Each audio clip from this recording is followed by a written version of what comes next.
ಎಲ್ರಿಗೂ ನಮಸ್ಕಾರ. ದಿನಕ್ಕೊಂದು ಕಥೆಯಲ್ಲಿ ಇವತ್ತಿನ ಕತೆ ಸ್ಯಾಡಿಸ್ಟ್ ತೃಪ್ತಿ. ಒಂದೂರಲ್ಲಿ ಒಬ್ಬ ಮನುಷ್ಯ ಇದ್ದ. ಅವನು ಯಾವಾಗ್ಲೂ ಜಗಳ ಆಡೋದೇ ಒಂದು ಉದ್ದೇಶ ಆಗಿತ್ತು. ಪಕ್ಕದ ಮನೆಯವ್ರ ಹತ್ರ ಇಂದ ಹಿಡಿದು ಪ್ರತಿಯೊಬ್ಬರ ವಿಷಯದಲ್ಲೂ ಏನೇ ಆದ್ರೂ ಒಂದು ತಕರಾರು ತೆಗೆಯೋದೇ ಅವನ ಜೀವನದಲ್ಲಿ ತುಂಬಾ ಮಾಡ್ತಾ ಇದ್ದಂತ ಕೆಲಸ. ಮನೇಲಿದ್ದಂತ ಹೆಂಡತಿ ಮಕ್ಳು ಕೂಡ ಅದರಿಂದ ಬೇಸತ್ತು ಹೋಗ್ಬಿಟ್ಟಿದ್ರು. ಹೆಣ್ಮಕ್ಳಂತೂ ಮದ್ವೆ ಮಾಡ್ಕೊಟ್ಬಿಟ್ಟಿದ್ದ, ಹೇಗೋ ಹೋಗಿತ್ತು.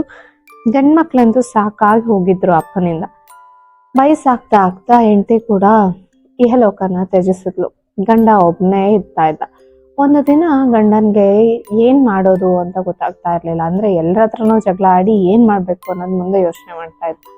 ಸರಿ ಅಂತ ಅವ್ರ ಮನೆಗೆ ಒಬ್ಬ ವಕೀಲ ಬರ್ತಾ ಇದ್ದ. ಏನಕ್ಕಂದ್ರೆ ಬರೀ ಕೋರ್ಟು ಕೇಸು ತಕರಾರು ಇದೇ ಆಗ್ತಿರೋದ್ರಿಂದ ಸೊ ಒಬ್ಬ ವಕೀಲನ್ನ ಇಟ್ಕೊಂಡಿದ್ದ. ಅವನ್ ಬಂದು ಪಕ್ಕದ ಮನೆಯವ್ರ ಹತ್ರ ಮಾತಾಡ್ತಾನೆ.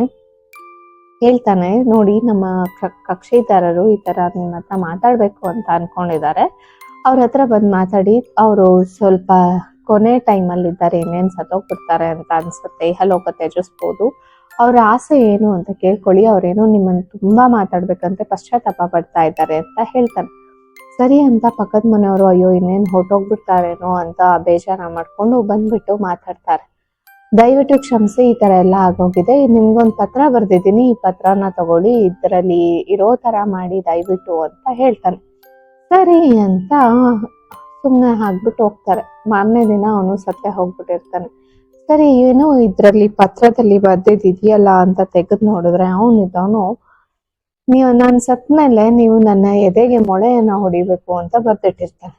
ಅಯ್ಯೋ, ಕೊನೆ ಆಸೆ ಬೇರೆ ಬರ್ದ್ಬಿಟ್ಟಿದ್ದಾನಲ್ಲ ಅಂತ ಈ ಕಡೆ ಮನೆಯವರು ಸರಿ ಅಂತ ಹೋಗಿ ಮೊಳೆನ ಹೊಡಿಯೋಷ್ಟ್ರೊಳಗೆ ಹೊಡಿತಾರೆ. ಅದೇ ಸಮಯಕ್ಕೆ ಪೊಲೀಸರು ಬರ್ತಾರೆ. ಪೊಲೀಸರು ಬಂದು ನೋಡ್ತಾರೆ, ಹೊಡೆದಾಗಿರತ್ತೆ. ಸೊ ಅವರನ್ನ ಅರೆಸ್ಟ್ ಮಾಡ್ತಾರೆ. ಯಾಕೆ ಏನು ಅನ್ನೋದು ಕಕ್ಕಾಬಿಕ್ಕಿ ಆಗೋಗ್ಬಿಡ್ತಾರೆ. ಆವಾಗ ಪೊಲೀಸರು ಹೇಳ್ತಾರೆ, ಈ ಅಪ್ಪ ಸಾಯೋದಕ್ಕಿಂತ ಮುಂಚೆ ನಮ್ಗೊಂದು ಪತ್ರ ಬರ್ತಿದ್ದ, ನಾನ್ ಸತ್ ಮೇಲೆ ಯಾರು ನನ್ನ ಎದೆಯಲ್ಲಿ ಮೊಳೆ ಹೊಡೆದಿರ್ತಾರೋ ಅವರೇ ನನ್ನ ಸಾವಿಗೆ ಕಾರಣ ಅಂತ, ಹಾಗಾಗಿ ನಿಮ್ಮನ್ನ ಅರೆಸ್ಟ್ ಮಾಡ್ತಾ ಇದ್ದೀನಿ ಅಂತ.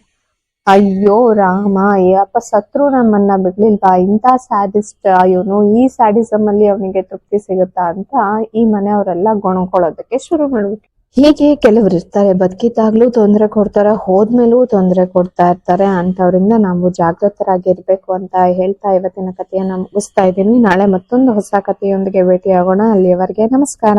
Thank you.